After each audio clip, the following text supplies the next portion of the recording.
नमस्कार दोस्तों, जय हिंद। कैसे हैं आप सभी का स्वागत है आज के हमारे प्रैक्टिस सेट नंबर 1 में। देखिए, पहला प्रैक्टिस सेट आपका रहने वाला है जिसमें हम सभी लोग हिंदी भाषा का उद्गम और विकास से संबंधित 30 महत्वपूर्ण बहुविकल्पीय प्रश्नों को पढ़ने वाले हैं। ये क्लास आपकी हर एक कॉम्पिटेटिव एग्जाम जैसे कि टीजीटी, पीजीटी और जो भी एग्जाम है जिसमें भी हिंदी के प्रश्न आपके पूछे जाते हैं, हर एक एग्जाम के लिए काफ़ी महत्वपूर्ण रहने वाली है। पहला प्रश्न है दोस्तों, किसी सीमित क्षेत्र में बोले जाने वाली स्थानीय भाषा को क्या कहा जाता है, बताइए। दोस्तों, किसी सीमित क्षेत्र में बोली जाने वाली स्थानीय भाषा को जो है बोली कहा जाता है। ऑप्शन नंबर सी इस प्रश्न का सही उत्तर आपका हो जाएगा। देखिए, बोली जो है ये भाषा का एक क्षेत्रीय रूप है। भाषा का सबसे छोटा और सीमित रूप भी बोली ही है। इसको स्थानीय और क्षेत्रीय और आंचलिक बोली भी कहा जाता है। तो ऑप्शन नंबर सी इस प्रश्न का बिल्कुल सही उत्तर आपका हो जाएगा। अगला प्रश्न देखिएगा, हिंदी भाषा की उत्पत्ति जो है फारसी प्रभाव के अंतर्गत किस शब्द से हुई है, बताइए। हिंदी भाषा की उत्पत्ति जो है फारसी प्रभाव के अंतर्गत किस शब्द से हुई है, बताना है आपको। हिंद, सिंधु, हिंदी या फिर हिंदवी। सही उत्तर क्या हो जाएगा दोस्तों? सिंधु बिल्कुल सही उत्तर आपका ऑप्शन नंबर बी हो जाएगा। देखो, सिंधु शब्द से जो है हुई है। देखिए, हिंदी वास्तव में जो है फारसी भाषा का ही शब्द है। तो ऑप्शन नंबर बी इस प्रश्न का सही उत्तर आपका हो जाएगा। काफ़ी महत्वपूर्ण प्रश्न है। अगला प्रश्न देखिए, इनमें से कौन सी भाषा जो है भारतीय परिवार की भाषा नहीं है, बताइए। इनमें से कौन सी जो है भारतीय परिवार की भाषा नहीं है? सही उत्तर क्या हो जाएगा? तो मलयालम, मराठी, गुजराती या फिर हिंदी। देखिए दोस्तों, मलयालम जो है ये भारतीय परिवार की भाषा नहीं है। ऑप्शन नंबर ए इस प्रश्न का सही उत्तर आपका हो जाएगा। अगर बात करें ये किस परिवार की है, तो द्रविड़ परिवार की है। ठीक है, द्रविड़ भाषा परिवार की ये जो है भाषा है। ये जो है भारतीय परिवार की भाषा जो है नहीं है। देखिए दोस्तों, ये केरल, लक्षद्वीप और पुडुचेरी की जो है राजभाषा के रूप में भी जानी जाती है।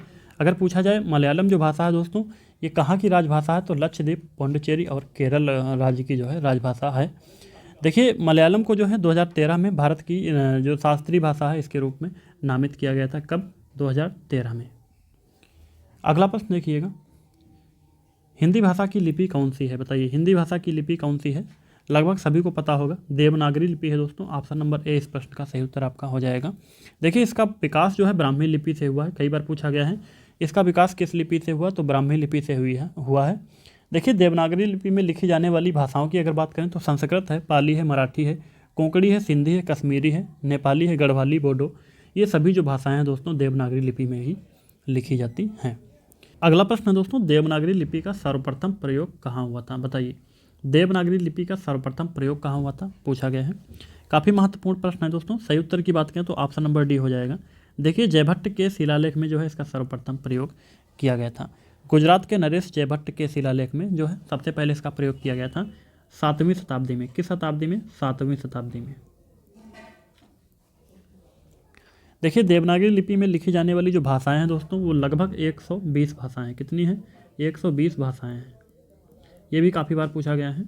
दोस्तों, गुरुमुखी किस भाषा की लिपि है, बताइए। गुरुमुखी किस भाषा की लिपि है, तो पंजाबी भाषा की लिपि है। ऑप्शन नंबर ए इस प्रश्न का सही उत्तर आपका हो जाएगा। देखिए, गुरुमुखी लिपि जो है इसको जो है सिख धर्म के दूसरे गुरु अंगद ने मानकीकृत किया था। काफ़ी बार पूछा गया है।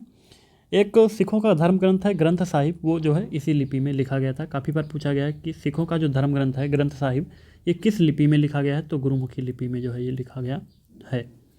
अगला प्रश्न देखिएगा, मानक हिंदी से क्या तात्पर्य है, पूछा गया है। मानक हिंदी से क्या तात्पर्य है, बताना है आपको। तो आदर्श के रूप में हिंदी का सरकारी रूप जो है, या फिर केवल पढ़ने लिखने की हिंदी, साधारण बोलचाल की हिंदी। तो बिल्कुल सही उत्तर आपका ऑप्शन नंबर सी हो जाएगा।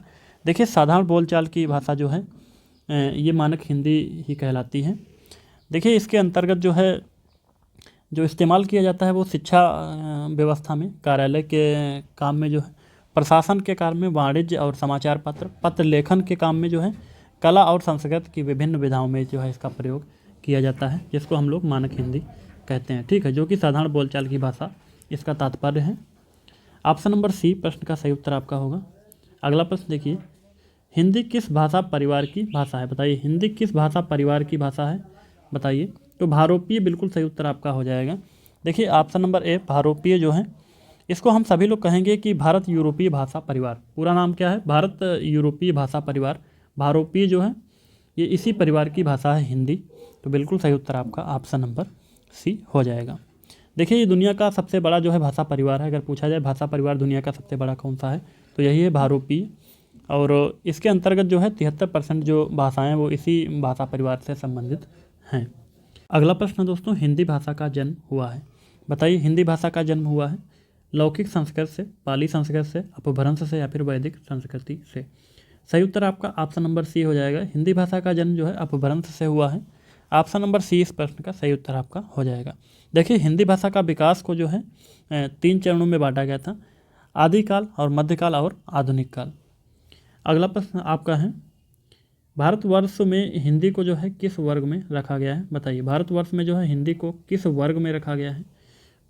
तो किस वर्ग में रखा गया है, तो राजभाषा के रूप में जो है रखा गया है। ऑप्शन नंबर ए इस प्रश्न का सही उत्तर हो जाएगा। देखिए संविधान सभा ने 14 सितंबर 1949 को, कब, 14 सितंबर 1949 को जो है हिंदी को राजभाषा के रूप में अपनाया था। अनुच्छेद 343 से 351 तक, अनुच्छेद 343 से 351 तक जो है संविधान में जो है राजभाषा से जुड़े प्रावधान का वर्णन किया गया है। 14 सितंबर को हिंदी दिवस के रूप में ही मनाया जाता है, आप सभी लोगों को पता होगा। अगला प्रश्न देखिएगा, कौन सी भाषा जो है संस्कृत भाषा की अपभ्रंश है। बताइए कौन सी भाषा जो है संस्कृत भाषा की अपभ्रंश है। सही उत्तर आपका क्या हो जाएगा, प्रश्न नंबर 11। तो पाली जो है दोस्तों ये संस्कृत भाषा की अपभ्रंश है। देखिए प्राचीन भारत में बोली जाने वाली जो प्रमुख भाषा थी यही, तो ऑप्शन नंबर 20 प्रश्न का सही उत्तर आपका हो जाएगा। अगला देखिएगा, पाली किस धर्म की भाषा है। पूछा गया पाली जो है किस धर्म की भाषा है, आप सभी को बताना है। प्रश्न नंबर 12, तो बौद्ध धर्म की ये शास्त्रीय भाषा है दोस्तों। ऑप्शन नंबर सी सही उत्तर हो जाएगा। किस धर्म की भाषा है, तो बौद्ध धर्म की ये जो है शास्त्रीय और धार्मिक भाषा भी मानी जाती है।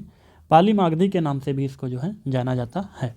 अगला प्रश्न दोस्तों, अधिकतर भारतीय भाषाओं का विकास किस लिपि से हुआ है। बताइए किस लिपि से हुआ है। तो अधिकतर जो भारतीय भाषाएं हैं दोस्तों उनका विकास जो है ब्राह्मी लिपि से हुआ है। ऑप्शन नंबर डी सही उत्तर आपका हो जाएगा। ब्राह्मी लिपि सबसे पुरानी लिपि है दोस्तों, सबसे पुरानी लिपियों में से एक मानी जाती है। इस लिपि में देवनागरी, बंगाली, गुजराती, कन्नड़, तेलुगु, तमिल और मलयालम जैसी जो है आधुनिक भाषाएं, ये जो लिपियां हैं इसी लिपि से बनी हैं। अगला प्रश्न देखिए, इनमें से कौन सी भाषा प्राचीन भाषा नहीं है। बताइए कौन सी भाषा जो है प्राचीन भाषा नहीं है। अपभ्रंश, प्राकृत, संस्कृत या फिर पंजाबी। देखिएगा पंजाबी जो है ये प्राचीन भाषा नहीं है दोस्तों। पंजाब की आधुनिक भारतीय आर्य भाषा मानी जाती है ये। इसकी लिपि हम सभी ने अभी देखी थे, गुरुमुखी लिपि है दोस्तों इसकी।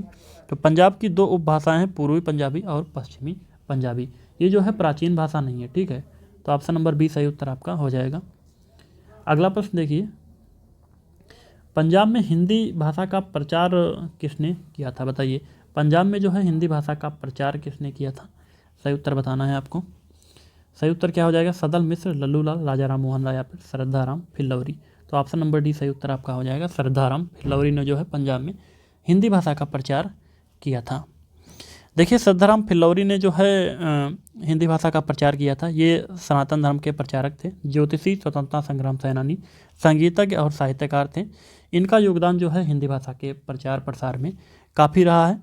इनके अतिरिक्त अगर हम सभी लोग बात करें दोस्तों, तो डॉक्टर नरेश धीमन और डॉक्टर विनोद काला, डॉक्टर बलदेव सिंह, राजेंद्र नाथ, इन लोगों ने भी जो है हिंदी भाषा का प्रचार में अपना योगदान दिया है। अगला प्रश्न देखिए, हिंदी के अंतर्गत मुख्यतः कितनी बोलियां हैं। बताइए हिंदी के अंतर्गत मुख्यतः जो है कितनी बोलियां हैं, आप सभी को बताना है। तो 17 बोलियां हैं, नोट कर लीजिएगा। ऑप्शन नंबर ए सही उत्तर आपका हो जाएगा। देखिए इन 17 बोलियों को जो है 5 उपभाषाओं में बांटा गया है। कितनी उपभाषाओं, 5 उपभाषा। उपभाषा अगर पूछेगा तो क्या रहेंगी, 5 उपभाषाएं, ठीक है। ये 5 उपभाषाएं कौन कौन सी हैं, पूर्वी हिंदी, पश्चिमी हिंदी, बिहारी, राजस्थानी और पहाड़ी हिंदी।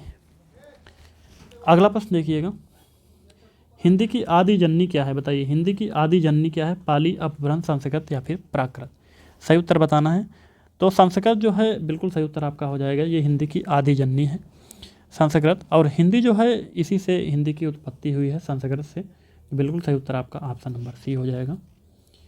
देखिएगा हिंदी खड़ी बोली किस अपभ्रंश से विकसित हुई है। बताइए हिंदी खड़ी बोली जो है ये किस अपभ्रंश से विकसित हुई है। प्रश्न नंबर 18, सौर सैनी। बिल्कुल सही उत्तर आपका ऑप्शन नंबर डी हो जाएगा, सौर सैनी से। अगला प्रश्न देखिए, पश्चिमी हिंदी का सर्वाधिक प्रमुख जो बोली कौन सी है बताइए। पश्चिमी हिंदी की सर्वाधिक प्रमुख बोली कौन सी है। ब्रजभाषा, खड़ी बोली, बुंदेली या फिर बांगरू, बताना है आपको। प्रश्न नंबर 19। सही उत्तर क्या हो जाएगा दोस्तों। देखिए ब्रजभाषा बिल्कुल सही उत्तर आपका हो जाएगा, ऑप्शन नंबर ए। पश्चिमी हिंदी की सर्वाधिक जो प्रमुख बोली है वो दोस्तों ब्रजभाषा है, बिल्कुल सही उत्तर आपका ऑप्शन नंबर ए हो जाएगा। देखिए पश्चिमी हिंदी के अंतर्गत जो भाषाएं हैं वो 5 भाषाएं हैं। कितनी भाषाएं हैं। 5 भाषाएं हैं। इनमें से खड़ी बोली है और कन्नौजी है, ब्रजभाषा है, बुंदेली है और हरियाणवी है। ये 5 भाषाएं हैं दोस्तों जो कि पश्चिमी हिंदी के अंतर्गत आती हैं। अगला प्रश्न है दोस्तों, हिंदी की विशिष्ट बोली ब्रजभाषा किस रूप में सबसे अधिक प्रसिद्ध है। बताइए किस रूप में सबसे अधिक प्रसिद्ध है। राजभाषा, राष्ट्रभाषा, तकनीकी भाषा या फिर काव्य भाषा, बताना है आपको। बिल्कुल सही उत्तर आपका ऑप्शन नंबर डी हो जाएगा दोस्तों, काव्य भाषा के रूप में सर्वाधिक प्रसिद्ध है। ब्रजभाषा का प्रयोग जो है काव्य शास्त्रों में सर्वाधिक हुआ है, आप सभी को पता होगा, जो कि काफ़ी लोकप्रिय जो है रही है। सूरदास जी द्वारा भी जो है अपने काव्य जो ग्रंथ हैं उनमें जो है सर्वाधिक इसी भाषा का प्रयोग किया गया है। तो जो ये हिंदी की विशिष्ट बोली ब्रजभाषा है दोस्तों, ये जो है काव्य भाषा के रूप में सर्वाधिक प्रसिद्ध रही है। अगला प्रश्न देखिएगा, मथुरा, आगरा, धौलपुर, ग्वालियर आदि क्षेत्रों में जो है कौन सी बोली प्रचलित है। बताइए कौन सी बोली प्रचलित है। प्रश्न नंबर 21। तो ब्रजभाषा बिल्कुल सही उत्तर आपका ऑप्शन नंबर बी हो जाएगा। ब्रजभाषा जो है ये हिंदी की एक उपभाषा है ब्रजभाषा, जो कि मथुरा, आगरा, धौलपुर, ग्वालियर आदि क्षेत्रों में जो है प्रचलित है। अगला प्रश्न है दोस्तों, बांगरू भाषा ज़्यादातर किस राज्य में बोली जाती है। बताइए बांगरू भाषा ज़्यादातर किस राज्य में बोली जाती है। तो सही उत्तर आपका हरियाणा हो जाएगा दोस्तों। हरियाणा के जो है कैथल, जींद, कुरुक्षेत्र और करनाल जिलों में सबसे अधिक जो है यही भाषा बोली जाती है। इसका दूसरा नाम जाटू या फिर हरियाणवी भाषा भी इसको कहा जाता है। अगला प्रश्न देखिए, कौरवी जो है ये किस बोली का दूसरा नाम है। बताइए कौरवी किस बोली का दूसरा नाम है। सही उत्तर क्या हो जाएगा। तो खड़ी बोली का दूसरा नाम जो है ये है ऑप्शन नंबर सी। अगला प्रश्न देखिए, पश्चिमी हिंदी की कितनी बोलियां हैं। बताइए पश्चिमी हिंदी की कितनी बोलियां हैं। तो 5 बोलियां हैं दोस्तों, ऑप्शन नंबर डी सही उत्तर आपका हो जाएगा। 5 बोलियां हैं, खड़ी बोली, हरियाणवी, ब्रजभाषा, बुंदेली और कन्नौजी। अगला प्रश्न देखिएगा, पश्चिमी हिंदी के अंतर्गत कौन सी बोली नहीं आती। इनमें से कौन सी बोली जो है पश्चिमी हिंदी के अंतर्गत नहीं आती है। मैंने अभी इससे पहले वाले प्रश्न में बताया था पश्चिमी हिंदी के अंतर्गत आने वाली जो बोलियां हैं तो उनमें जो है मैथिली भाषा नहीं है। बिल्कुल सही उत्तर आपका ऑप्शन नंबर ए हो जाएगा। अगला प्रश्न देखिएगा, खड़ी बोली के जन्म का समय जो है क्या माना जाता है। खड़ी बोली के जन्म का समय बताइए। 500 ईसा पूर्व के आसपास, 1000 ईसा पूर्व, 500 ईस्वी के आसपास या फिर 1000 ईस्वी। ऑप्शन नंबर डी सही उत्तर आपका हो जाएगा। 1000 ईस्वी के आसपास जो है इसका जो जन्म है वो खड़ी बोली का माना जाता है। अगला प्रश्न देखिए,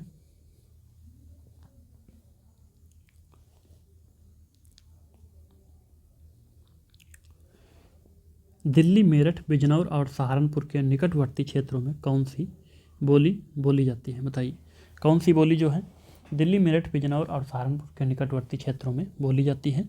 सही उत्तर आपका हो जाएगा खड़ी बोली, ऑप्शन नंबर बी। अगला प्रश्न देखिएगा, कन्नौजी बोली जो है मुख्य रूप से किस जिले में बोली जाती है। बताइए कन्नौजी बोली जो है ये मुख्य रूप से किस जिले में बोली जाती है। तो फर्रुखाबाद में जो है मुख्य रूप से बोली जाती है कन्नौजी बोली। अगला प्रश्न देखिए, अवधी बोली किस उपभाषा के अंतर्गत आती है। बताइए अवधी बोली जो है किस उपभाषा के अंतर्गत आती है। सही उत्तर क्या हो जाएगा। तो पूर्वी हिंदी के अंतर्गत ये आती है, ऑप्शन नंबर सी सही उत्तर हो जाएगा। देखिए पूर्वी हिंदी के अंतर्गत जो बोली आती हैं उनमें से अवधी है, बघेली है, छत्तीसगढ़ी है, ये भाषाएं जो हैं पूर्वी हिंदी के अंतर्गत बोली जाती हैं। अगला प्रश्न देखिए, पूर्वी हिंदी क्षेत्र में कौन सी बोली नहीं आती है। इनमें से कौन सी बोली नहीं आती है। तो जयपुरी बिल्कुल सही उत्तर आपका हो जाएगा। बाकी अवधी, छत्तीसगढ़ी, बघेली ये सभी जो है पूर्वी हिंदी क्षेत्र के अंतर्गत बोलियाँ आती हैं।